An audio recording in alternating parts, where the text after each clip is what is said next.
Today is the 24th of August 2010, and we come to the 87th chapter of the Majjhima Nikaya, Piya Jatika Sutta, born from those who are dear. Tonight is also the 36th talk in the series of the Majjhima Nikaya Suttas. Thus have I heard. On one occasion, the Blessed One was living at Savatthi in Jeta's Grove, Anathapindika's park. Now, on that occasion, a certain householder's dear and beloved only son had died. After his son's death, he had no more desire to work or to eat. He kept going to the charnel ground and crying, "My only child, where are you? My only child, where are you?" Then that householder went to the Blessed One, and after paying homage to him, sat down at one side. The Blessed One said to him, "Householder, your faculties are not those of one in control of his own mind. Your faculties are deranged." And he said, "How could my faculties not be deranged, Venerable Sir? For my dear and beloved only son has died. Since he died, I have no more desire to work or to eat. I keep going to the charnel ground and crying, 'My only child, where are you? My only child, where are you?'" And the Buddha said, "So it is, householder, so it is. Sorrow, lamentation, pain, grief, and despair are born from those who are dear, arise from those who are dear." And he said, "Venerable Sir, who would ever think that sorrow, lamentation, pain, grief, and despair are born from those who are dear, arise from those who are dear? Venerable Sir, happiness and joy are born from those who are dear, arise from those who are dear." Then, displeased with the Blessed One's words, disapproving of them, the householder rose from his seat and left. Now, on that occasion, some gamblers were playing with dice not far from the Blessed One. Then the householder went to those gamblers and said, "Just now, sirs, I went to the recluse Gotama, and after paying homage to him, I sat down at one side. When I had done so, the recluse Gotama said to me, 'Householder, your faculties are not those of one in control of his own mind. Your faculties are deranged.'" And he repeated the entire conversation with the Buddha. And he said, "Venerable Sir, happiness and joy are born from those who are dear, arise from those who are dear." Then, displeased with the recluse Gotama's words, disapproving of them, I rose from my seat and left. And the gambler said, "So it is, householder, so it is. Happiness and joy are born from those who are dear, arise from those who are dear." Then the householder left thinking, "I agree with the gamblers." Eventually, this story reached the king's palace. Then King Pasenadi of Kosala told Queen Malika, "This is what has been said by the recluse Gotama, Malika. Sorrow, lamentation, pain, grief, and despair are born from those who are dear, arise from those who are dear." And Malika said, "If that has been said by the Blessed One, sire, then it is so." And the king said, "No matter what the recluse Gotama says, Malika applauds it thus. If that has been said by the Blessed One, sire, then it is so. Just as a pupil applauds whatever his teacher says to him, saying, 'So it is, teacher, so it is.' So too, Malika, no matter what the recluse Gotama says, you applaud it thus. If that has been said by the Blessed One, sire, then it is so. Be off, Malika, away with you." Let's stop here for a moment. So, worldly people, we always think that those that we love give us the most joy. It's true, but when something happens to them, then it also gives us the most sorrow. That the second part they don't realize. So, when this sutta was spoken, at that time, this King Pasenadi of Kosala, he must have just come to know the Buddha. So he did not have the unshakable faith in the Buddha yet. So I was not happy with the wife. Then Queen Malika addressed the Brahmin, Nali Janga, "Come, Brahmin, go to the Blessed One and pay homage in my name with your head at his feet. and asked whether he is free from illness and affliction, and is healthy, strong, and abiding in comfort, saying, Venerable Sir, Queen Malika pays homage with her head at the Blessed One's feet and asks whether the Blessed One is free from illness, etc. Then say this, Venerable Sir, have these words been uttered by the Blessed One? Sorrow, lamentation, pain, grief, and despair are born from those who are dear, arise from those who are dear. Learn well what the Blessed One replies and report it to me, for Tathagatas do not speak untruth. Yes, madam, he replied, and he went to the Blessed One and exchanged greetings with him. When this courteous and amiable talk was finished, he sat down at one side and said, Master Gotama, Queen Malika pays homage with her head at Master Gotama's feet and asks whether he is free from illness, etc., and abiding in comfort. And she says this,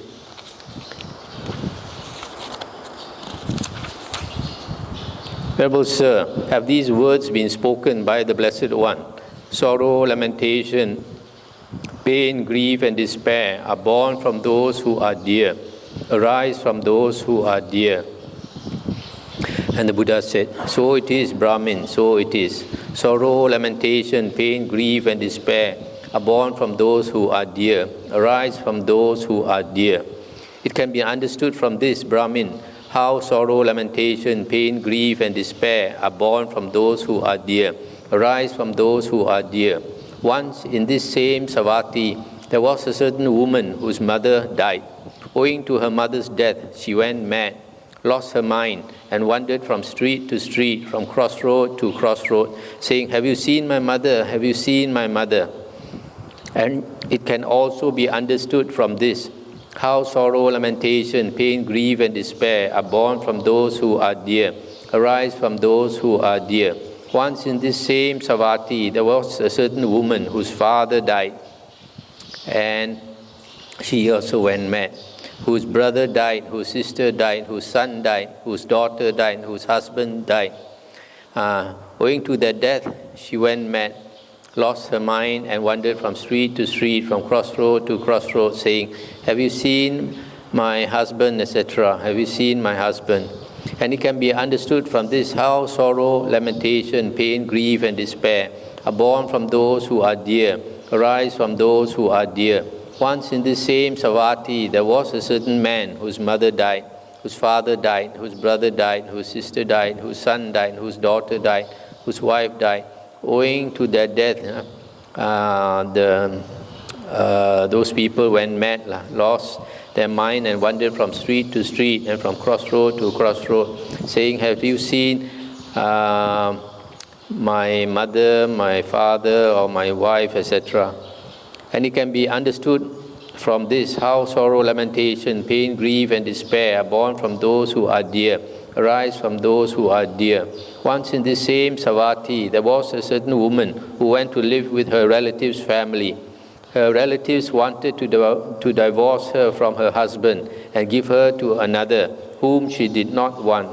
Then the woman said to her husband, Lord, these relatives of mine want to divorce me from you and give me to another, whom I do not want.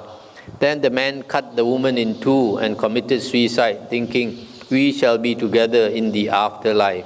It can also be understood from this how sorrow, lamentation, pain, grief, and despair are born from those who are dear, arise from those who are dear. Then, delighting and rejoicing in the Blessed One's words, the Brahmin Nalijanga rose from his seat, went to Queen Malika, and reported to her his entire conversation with the Blessed One. Then Queen Malika went to King Pasnadi of Kosala and asked him, What do you think, sire? Is Princess Vajiri dear to you? Yes, Malika, Princess Vajiri is dear to me. What do you think, sire? If change and alteration took place in Princess Vajiri, would sorrow, lamentation, pain, grief, and despair arise in you? Change and alteration in Princess Vajiri would mean an alteration in my life. How could sorrow, lamentation, pain, grief, and despair not arise in me? And Queen Malika said, It was with reference to this, sire, that the Blessed One who knows and sees, Arahant Sammasambuddha, said, Sorrow, lamentation, pain, grief, and despair are born from those who are dear, arise from those who are dear. What do you think, sire? Is the noble Queen Vasabha dear to you? And he replied similarly, is General Vidudaba dear to you? Am I dear to you? Are Kasi and Kosala dear to you? Yes, Malika, Kasi and Kosala are dear to me. We owe it to Kasi and Kosala that we use Kasi sandalwood and wear garlands, scents and unguents. What do you think, sire?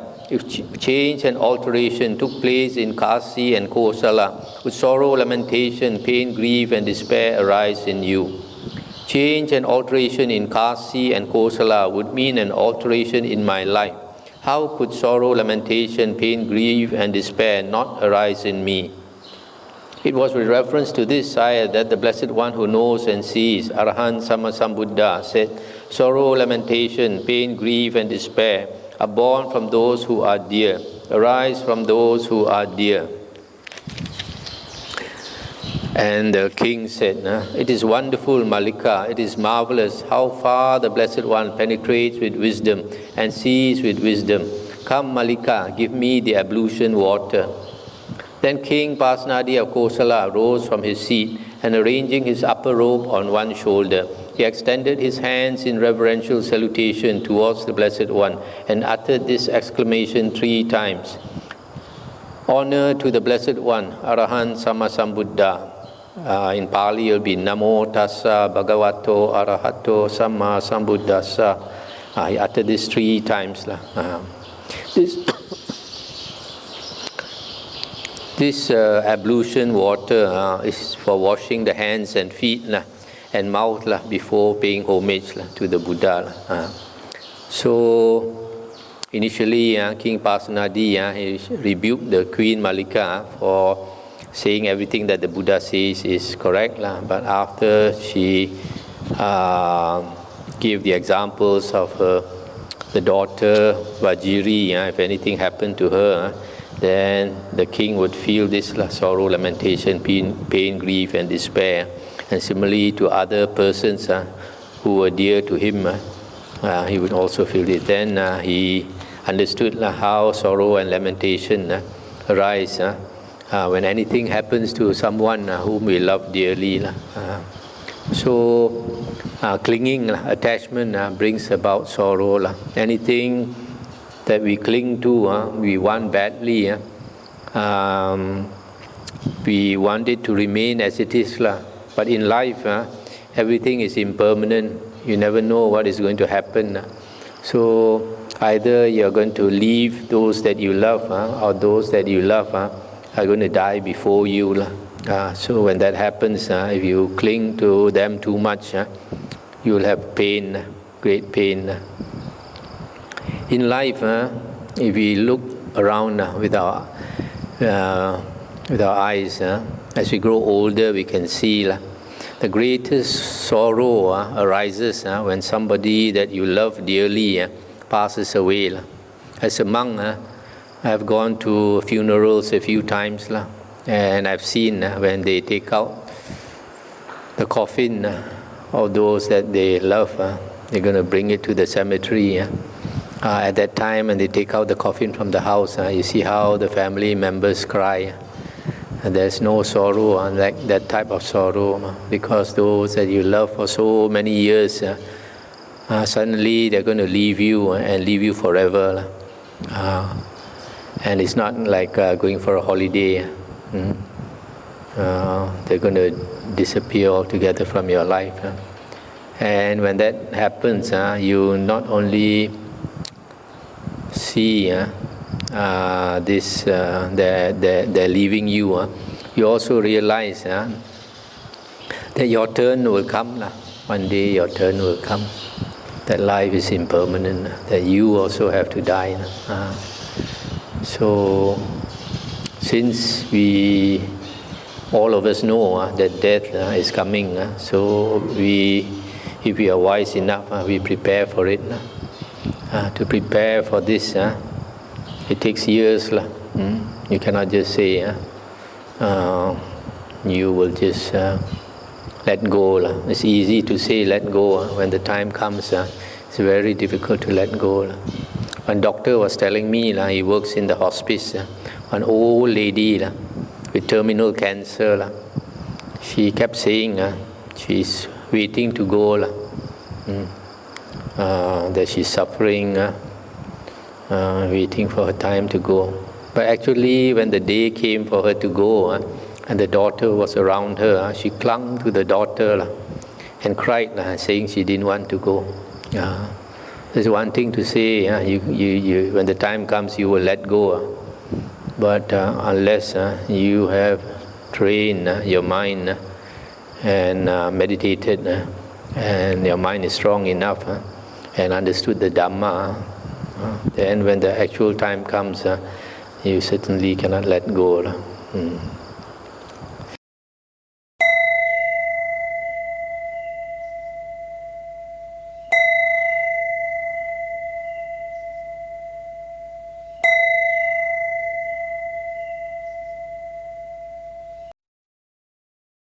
The next sutta is number 88, Bahitika Sutta, the cloak.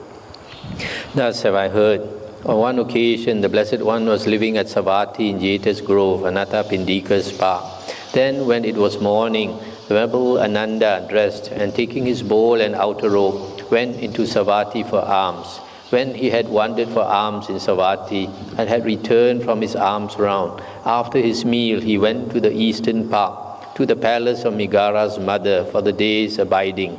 Now on that occasion, King Pasenadi of Kosala had mounted the elephant Eka Pundarika and was riding out of Savatthi at midday.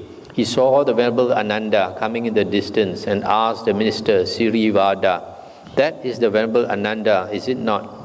"Yes, sire, that is the Venerable Ananda." Then King Pasenadi of Kosala told the man, "Come, good man, go to the Venerable Ananda and pay homage in my name with your feet at his feet, saying, 'Venerable Sir, King Pasenadi of Kosala pays homage with his head at the Venerable Ananda's feet.' Then say this, 'Venerable Sir, if the Venerable Ananda has no urgent business, perhaps the Venerable Ananda would wait a moment out of compassion.'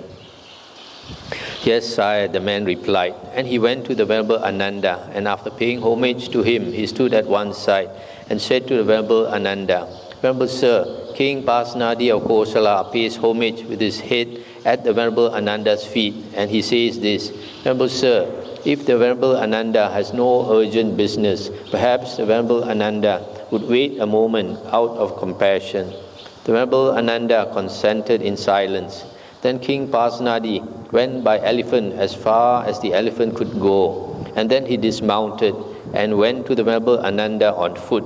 After paying homage to him, he stood at one side and said to the Venerable Ananda, "If, Venerable Sir, the Venerable Ananda has no urgent business, it would be good if he would go to the bank of the river Achiravati out of compassion."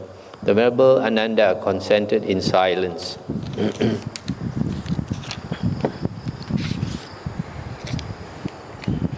He went to the bank of the river Achiravati and sat down at the root of a tree on a seat made ready.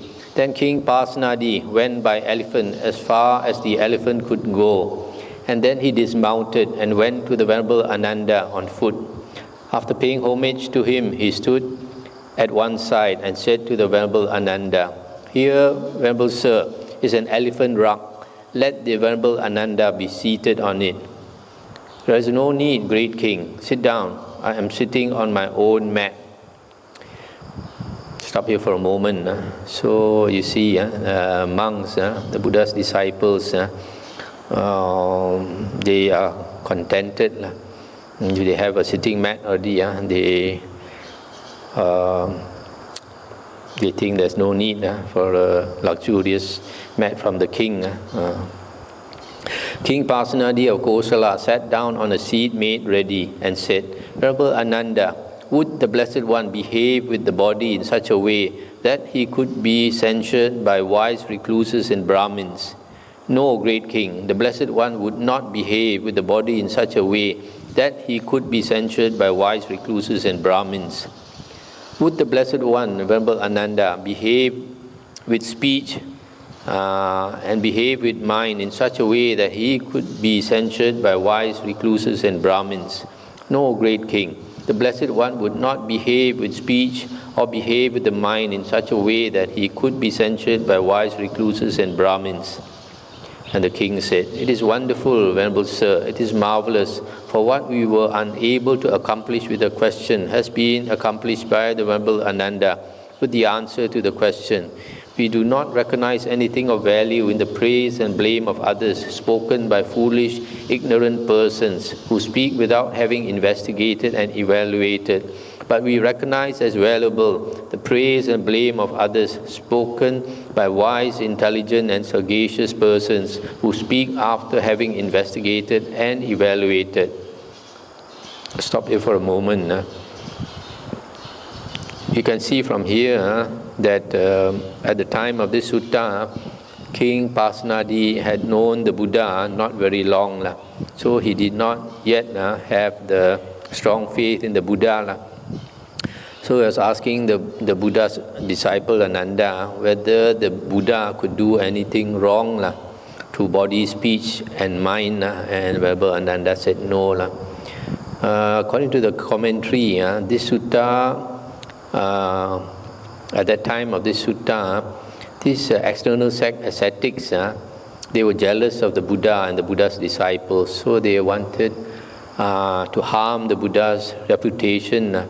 So they convinced a female wanderer, Sundari, to every night go to the Jetavana monastery, and then at dawn the next morning to leave the monastery and let people see that she was leaving the monastery, so that people would suspect that she is having some affair with the Buddha or something. And after people had seen this several times, then these external ascetics, they murdered her and buried her near the Jetavana monastery. So when her body was discovered, the Buddha and the monks were under suspicion that they had an affair with her and killed her, maybe because she was pregnant or what. So that's why the king asked this question, whether the Buddha would do anything wrong. And then the king said, "Now, Venerable Ananda, what kind of bodily behavior is censured by wise recluses and Brahmins?" "Any bodily behavior that is unwholesome, great king." "Now, Venerable Ananda, what kind of bodily behavior is unwholesome?" Any bodily behavior that is blameworthy, great king." "Now, Venerable Ananda, what kind of bodily behavior is blameworthy?" "Any bodily behavior that brings affliction, great king." "Now, Venerable Ananda, what kind of bodily behavior brings affliction?" "Any bodily behavior that has painful results, great king." "Now, Venerable Ananda, what kind of bodily behavior has painful results?"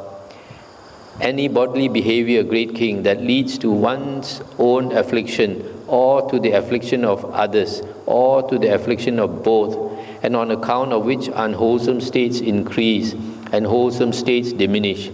Such bodily behavior is censured by wise recluses and Brahmins, great king." "Now, Venerable Ananda, what kind of verbal behavior is censured by wise recluses and Brahmins?" "Any verbal behavior that is unwholesome." Similarly, he asked what type of verbal behavior is unwholesome. Then Venerable Ananda said, that which is blameworthy. And that blameworthy behavior is that which brings affliction and affliction to the self or to others or to both. And similarly for mental behavior that is unwholesome. So these three karmas, bodily behavior, mental, verbal behavior and mental behavior that is unwholesome, are those types of behavior that leads to the affliction of others or to affliction of oneself or both. Now, Venerable Ananda, does the Blessed One praise only the abandoning of all unwholesome states? The Tathagata, great king, has abandoned all unwholesome states and he possesses wholesome states. Now, Venerable Ananda, what kind of bodily behavior is uncensured by wise recluses and Brahmins? Any bodily behavior that is wholesome, great king. Now, Venerable Ananda, what kind of bodily behavior is wholesome? Any bodily behavior that is blameless, great king. Now, Venerable Ananda, what kind of bodily behavior is blameless? Any bodily behavior that does not bring affliction, great king. Now, Venerable Ananda, what kind of bodily behavior does not bring affliction? Any bodily behavior that has pleasant results, great king. Now, Venerable Ananda, what kind of bodily behavior has pleasant results? Any bodily behavior, great king, that does not lead to one's affliction or to the affliction of others or to the affliction of both, and on account of which unwholesome states diminish and wholesome states increase. Such bodily behavior, great king, is uncensured by wise recluses and Brahmins. Similarly, for wholesome verbal behavior and wholesome mental behavior. So, wholesome body behavior, wholesome verbal behavior, and wholesome mental behavior does not lead to the affliction of oneself or others or both. And unwholesome states diminish and wholesome states increase. Unwholesome states are those states of mind that give you suffering, like restlessness, anger, greed, delusion, jealousy, and all that. And wholesome states are states of mind that give you happiness, like non-greed, non-anger, equanimity, etc. Now, Venerable Ananda, what kind, Now, Venerable Ananda, does the Blessed One praise only the undertaking of all wholesome states?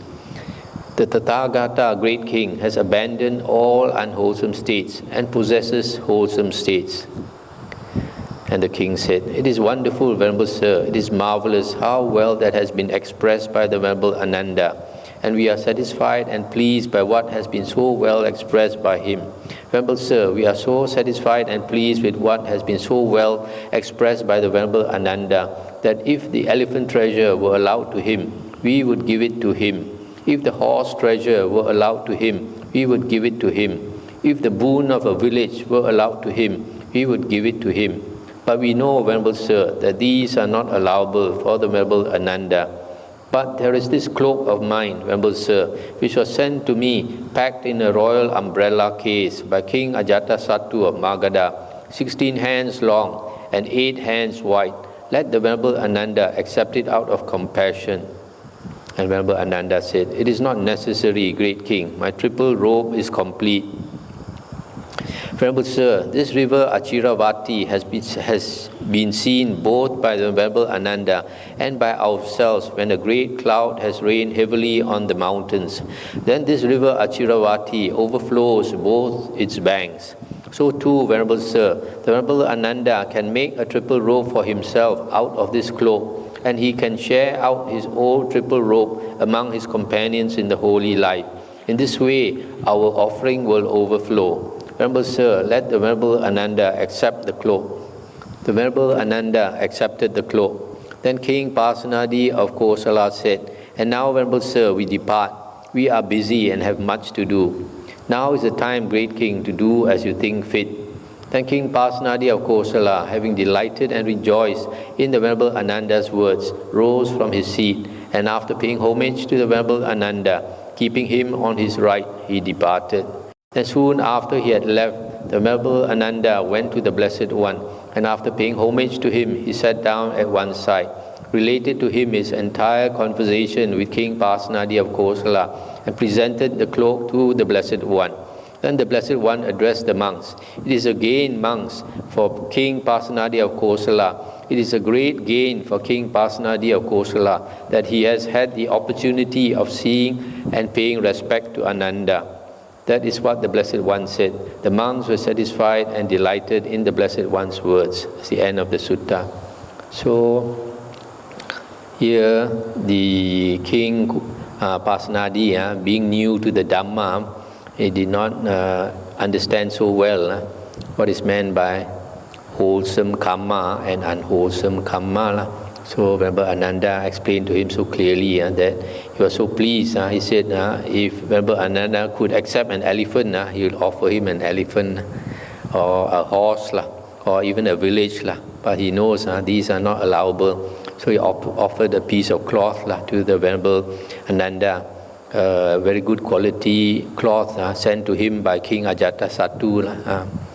But Venerable Ananda, during the Buddha's time, the monks were only allowed one set of robes. One set of robes is called the triple robe. This is the upper robe, then the lower robe, the sabong, and then the double layer one, the sangati. Only three, one set is allowed. So he didn't want to accept the cloth.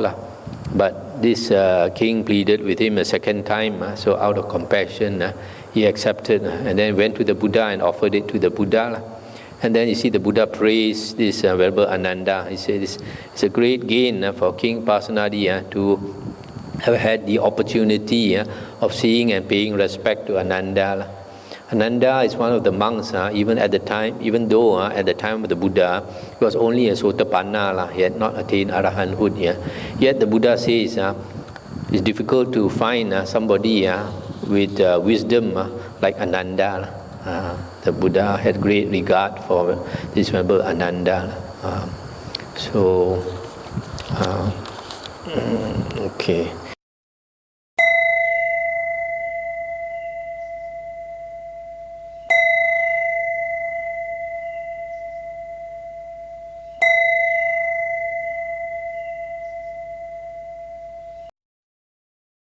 Now we come to Sutta number 89, Dhamma Chettiya Sutta, Monuments to the Dhamma.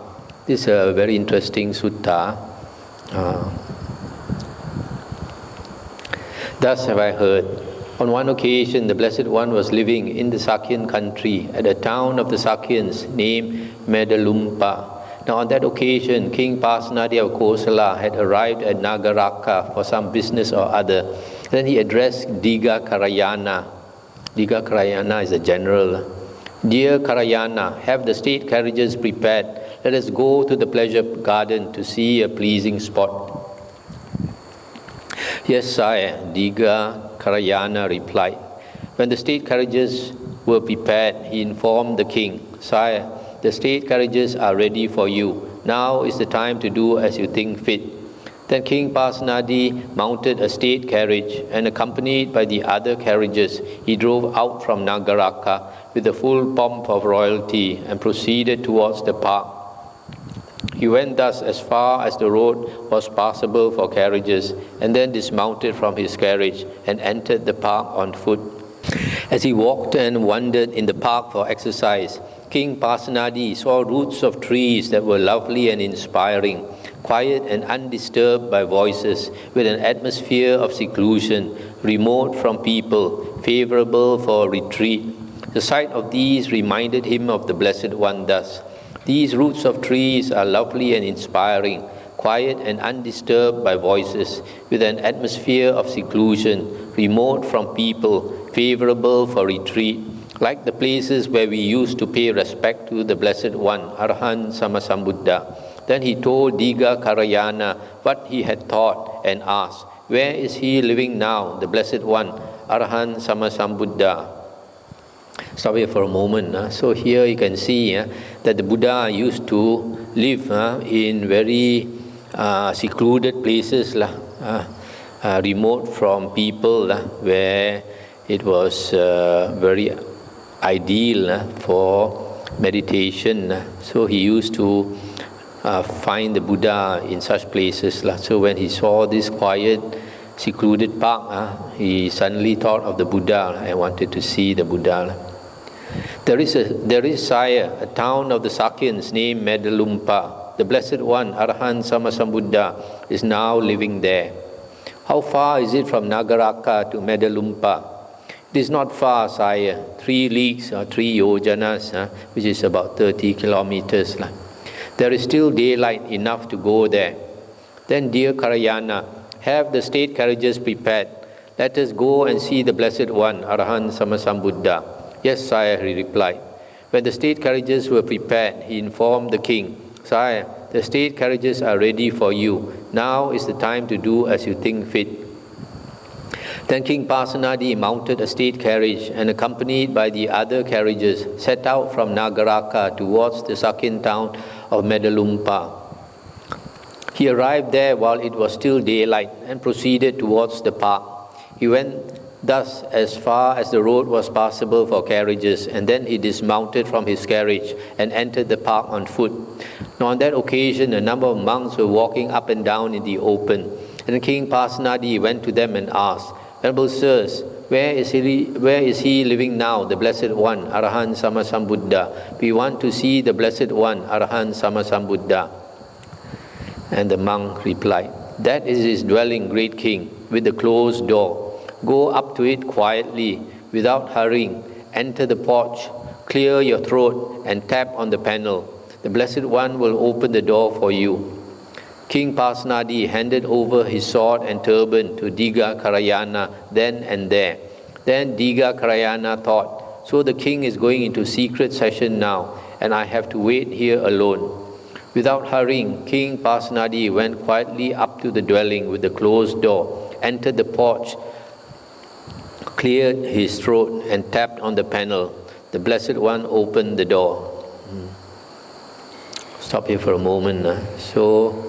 You see, this king wanted to go and see the Buddha, and out of respect, he removed his sword and his turban. When you want to learn the Dhamma, when a lay person wants to learn the Dhamma from a monk, he must not be carrying his sword or wearing a turban. He has to uncover the head, since the monk has not covered the head. So out of respect, this king removed this emblem of kingship. Then King Pasenadi entered the dwelling. Prostrating himself with his head at the Blessed One's feet, he covered the Blessed One's feet with kisses and caressed them with his hands, pronouncing his name. I am King Pasenadi of Kosala, Venerable Sir. I am King Pasenadi of Kosala, Venerable Sir. And the Buddha said, But great king, what reason do you see for doing such supreme honor to this body and for showing such friendship? And he said, Venerable Sir, I infer according to Dhamma about the Blessed One. The Blessed One is fully enlightened. The Dhamma is well proclaimed by the Blessed One. The Sangha of the Blessed One's disciples is practicing the good way. Now, Venerable Sir, I see some recluses and Brahmins leading a limited holy life for 10 years, 20 years, 30 years, or 40 years. And then on a later occasion, I see them well groomed and well anointed, with trimmed hair and beards, enjoying themselves provided and endowed with the 5 cords of sensual pleasure. But here I see monks leading the perfect and pure holy life, as long as life and breath last. Indeed, I do not see any other holy life elsewhere as perfect and pure as this. That is why, Venerable Sir, I infer according to Dhamma about the Blessed One. The Blessed One is fully enlightened. The Dhamma is well proclaimed by the Blessed One. The Sangha of the Blessed One's disciples is practicing the good way. Stop here for a moment. So, when the king went to the Buddha, he immediately prostrated himself, bowed down, and kissed the Buddha's feet. This is an Indian tradition. When they show respect, they like to touch the feet. And this king even went as far as to kiss the Buddha's feet. Then the Buddha said, Why do you show so much respect to this body? Then he said, because he infers, according to Dhamma, that the Buddha is fully enlightened, the Dhamma is well proclaimed, and the Sangha of monks are practicing the good way. He says in other religions, other external ascetics, he see them becoming a monk or ascetic for 10 years, 20, 30, even 40 years. And after even 40 years, they disrobe and go back to lay life, enjoy sensual pleasures. But here, he sees the monks wearing the robe until they die. That's why he says, He believes there is no other holy life as pure and perfect as the Buddhas. This is the first praise of the Buddha, Dhamma and Sangha. Again, Venerable Sir, kings quarrel with kings, nobles with nobles, Brahmins with Brahmins, householders with householders, mother quarrels with child, child with mother, father with child, child with father, brother quarrels with brother, brother with sister, sister with brother, friend with friend. But here I see monks living in concord with mutual appreciation, without disputing, blending like milk and water, viewing each other with kindly eyes. I do not see any other assembly elsewhere with such concord. This too, Venerable Sir, is why I infer according to Dhamma about the Blessed One. The Blessed One is fully enlightened. The Dhamma is well proclaimed by the Blessed One. The Sangha of the Blessed One's disciples is practicing the good way. Now stop here for a moment. So this is the second praise of the Buddha, Dhamma and Sangha. He says, you can see everywhere, even within families, family members quarrel. And then even among kings and nobles and Brahmins and householders, they quarrel. But here the monks live in harmony and concord, viewing each other with kindly eyes, having metta, a lot of metta for each other. That's why he believes that the Buddha is enlightened, the Dhamma is well proclaimed, and the Sangha is practicing the good way. Again, Venerable Sir, I have walked and wandered from park to park and from garden to garden. There I have seen some recluses and Brahmins who are lean, wretched, unsightly, jaundiced, with veins standing out on their limbs, such that people would not want to look at them again. I have thought, surely these venerable ones are leading the holy life in discontent, or they have done some evil deed and are concealing it. So lean and wretched are they, such that people would not want to look at them again. I went up to them and asked, why are you, venerable ones, so lean and wretched, unsightly, jaundiced, with veins standing out on the limbs, such that people would not want to look at you again? Their reply was, it is our family sickness, great king. But here I see monks smiling and cheerful, sincerely joyful, plainly delighting, their faculties fresh, living at ease, unruffled, subsisting on what others give, abiding with mind as aloof as the wild deers. I have thought, surely these venerable ones perceive successive states of lofty distinction in the Blessed One's dispensation, since they abide thus, smiling and cheerful, etc., with mind as aloof as the wild deers. This too, Venerable Sir, is why I infer according to Dhamma about the Blessed One. The Blessed One is fully enlightened. The Dhamma is well proclaimed by the Blessed One. The Sangha of the Blessed One's disciples is practicing the good way.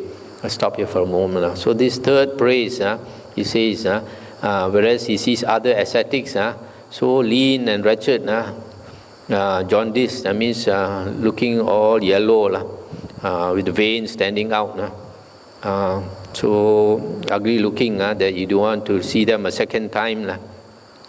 But here he sees the Buddha's disciples smiling and cheerful, so happy. That's why he says that he believes the Buddha is enlightened, etc. Again, Venerable Sir, being a head anointed noble king, I am able to have executed those who should be executed, to find those who should be fined, to exile those who should be exiled. Yet when I am sitting in council, they break in and interrupt me. Though I say, gentlemen, do not break in and interrupt me when I am sitting in council. Wait till the end of my speech. Still they break in and interrupt me. But here I see monks, while the Blessed One is teaching the Dhamma to an assembly of several hundred followers, and then there is not even the sound of a disciple of the Blessed One coughing or clearing his throat.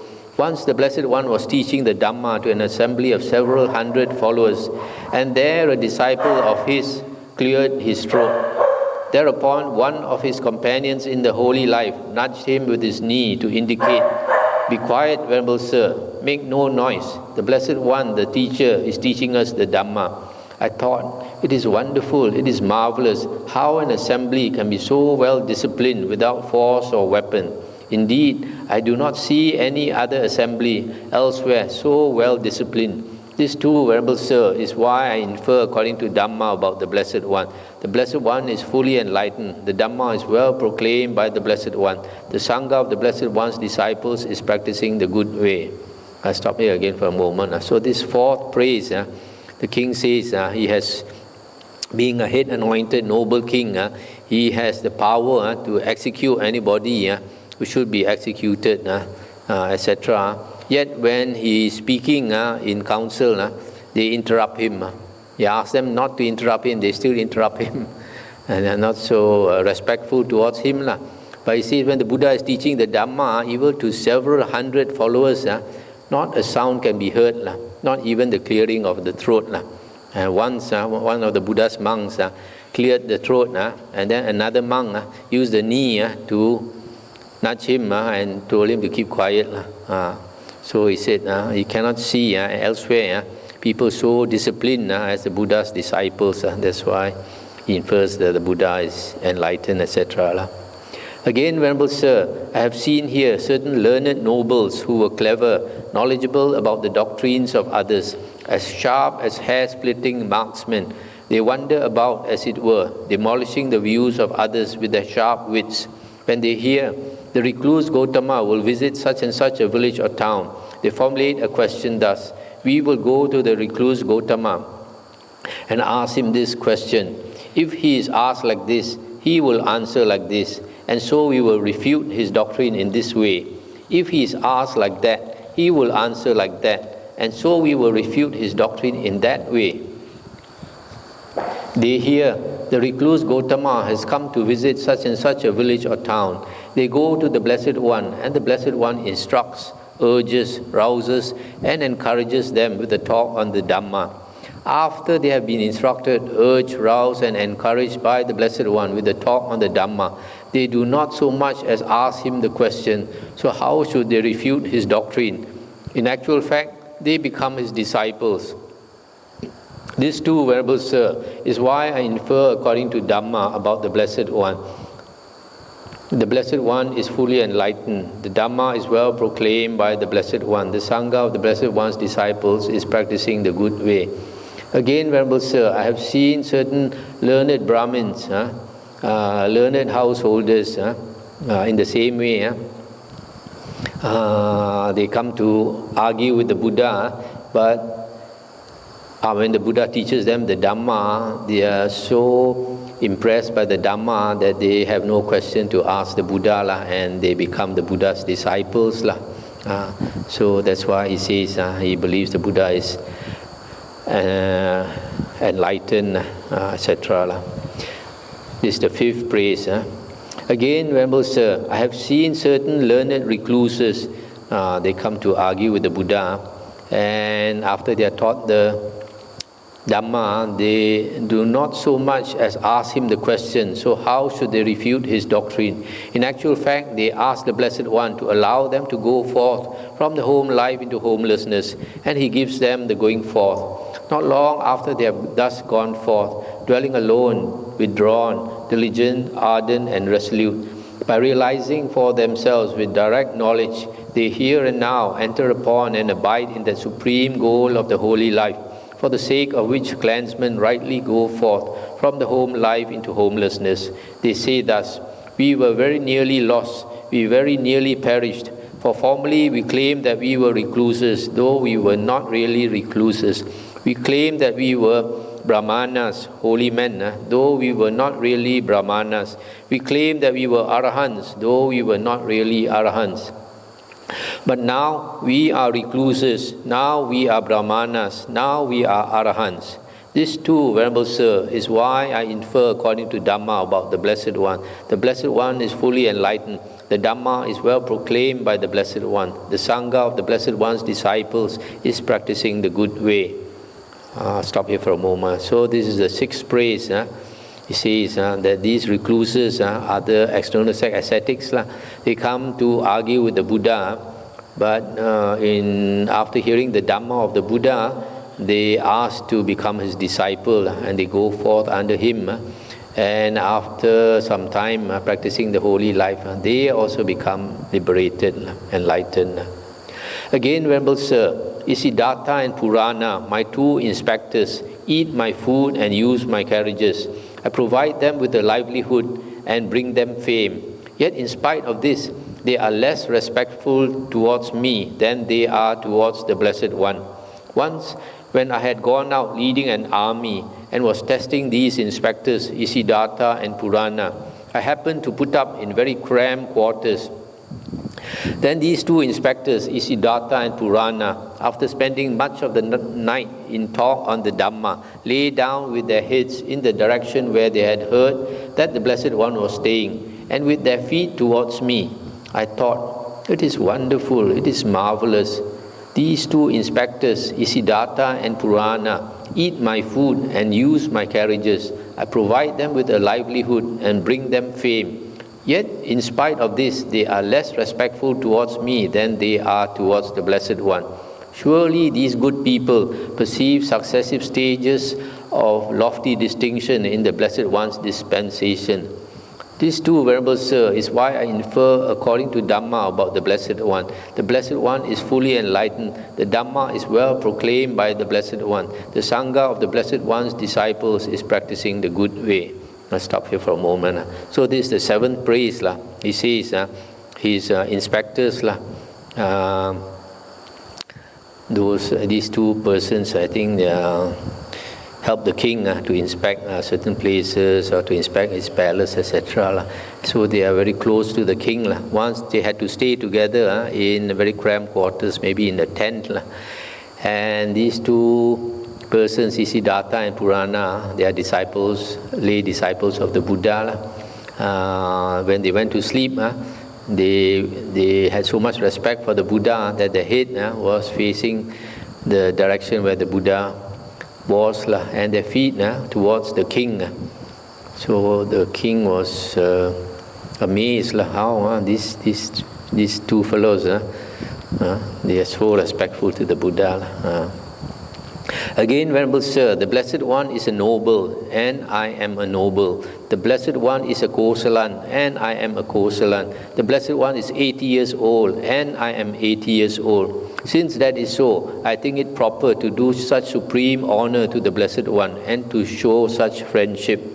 Stop here for a moment. So this is the eighth praise. From here we can see that the Buddha was a citizen of Kosala. And this Kosala country had only one king, and that king is Pasenadi, not the Buddha's father.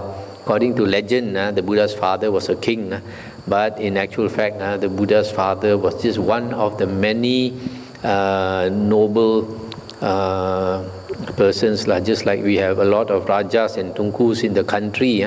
So the Buddha's father was just one of the ordinary Rajas, not the king, but his father was wealthy. So at that time, King Pasenadi was 80 years old, and the Buddha was 80 years old. And now, Venerable Sir, we depart. We are busy and have much to do. Now is the time, great King, to do as you think fit.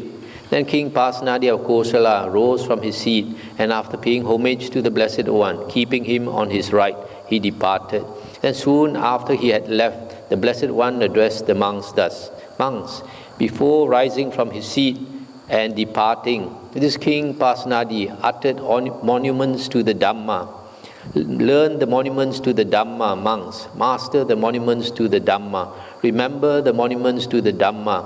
The monuments to the Dhamma are beneficial, monks, and they belong to the fundamentals of the holy life. That is what the Blessed One said. The monks were satisfied and delighted in the Blessed One's words. That's the end of the sutta.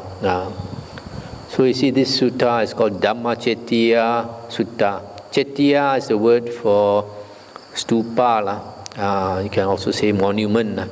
So he's praising the Buddha, Dhamma and Sangha. But here the Buddha told his disciples he's praising the Dhamma. The Buddha is always humble. He doesn't say he's praising the Buddha. He says he's praising the Dhamma. The Buddha, the king uttered monuments to the Dhamma, praises so great, like monuments to the Dhamma. So it's an interesting sutta. You can see from here a few things.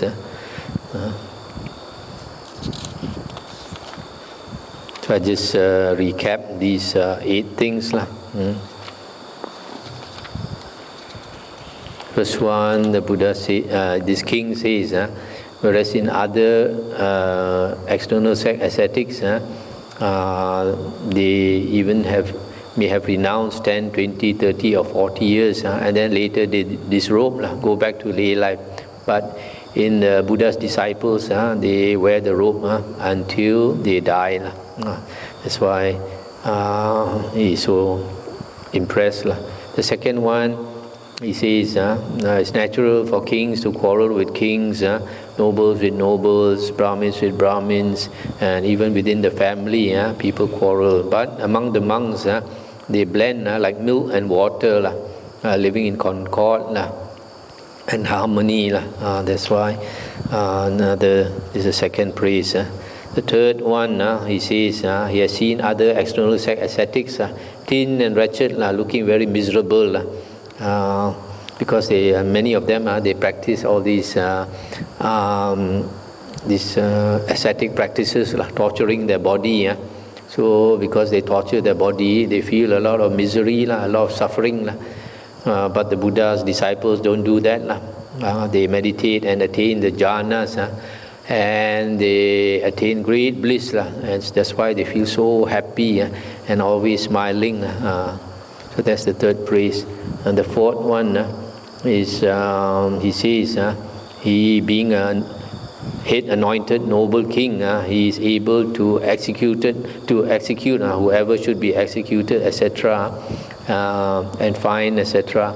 Yet when he's speaking in council, people still interrupt him. They don't have so much respect for him. Whereas the Buddha's disciples, when the Buddha is teaching the Dhamma, even to several hundred disciples, not a sound can be heard, not even the coughing or clearing the throat. That's the fourth. Then the fifth is talking about these nobles, learned Brahmins and learned householders who come to argue with the Buddha. They plan before they come, they will ask the Buddha this, and if the Buddha answers in such a way, they will demolish the Buddha's argument. When they come to the Buddha teaches them the Dhamma, and they're so impressed that instead of asking any question, they become the disciples of the Buddha. Then number 6, learned recluses, external recluses, similarly come to argue with the Buddha, but they are so impressed by the Buddha's teaching that they beg to become monks under the Buddha. And after becoming monks, they practice, and after a few years, they also attain liberation. And number 7, the king says, his 2 inspectors, Isiddhatha and Purana, even though the king provides them with the food, their livelihood, and their fame and all that, yet they are less respectful to the king than to the Buddha. At night they sleep with the head towards the Buddha and the feet towards the king, and the king is utterly amazed. Then number 8, the king says that he is a noble, the Buddha is also a noble. He is a Kosalan, the Buddha is also a Kosalan. He is 80 years old, the Buddha is also 80 years old. So these are the monuments to the Dhamma. Okay, we shall end here. Anything to discuss?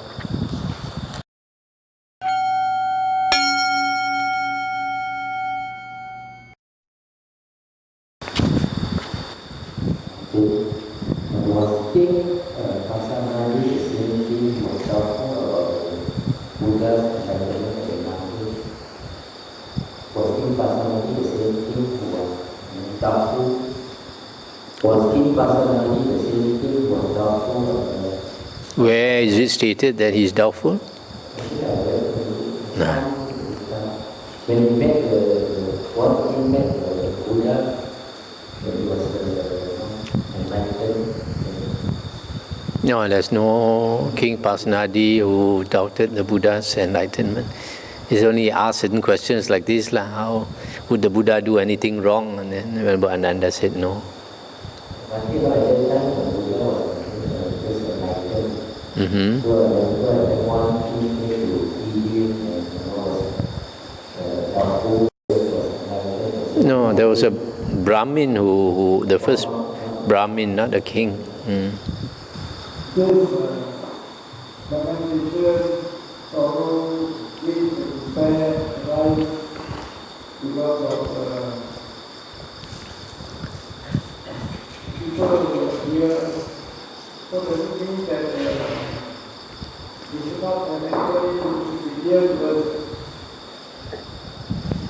Not exactly that we should not have anybody who is dear to us. It's natural to love certain people. Only thing the Buddha's teaching is that you must know the danger. If you know the danger, then you know how to tarik brake pull the brakes don't go overboard If you go overboard, when something happens to them, you become mad like the Buddha stated so many cases, become mad. So in the Buddha's teachings, the Buddha said we should know danger in life. So we should practice the middle path. So whatever we do, we don't go overboard, don't go to the extremes. But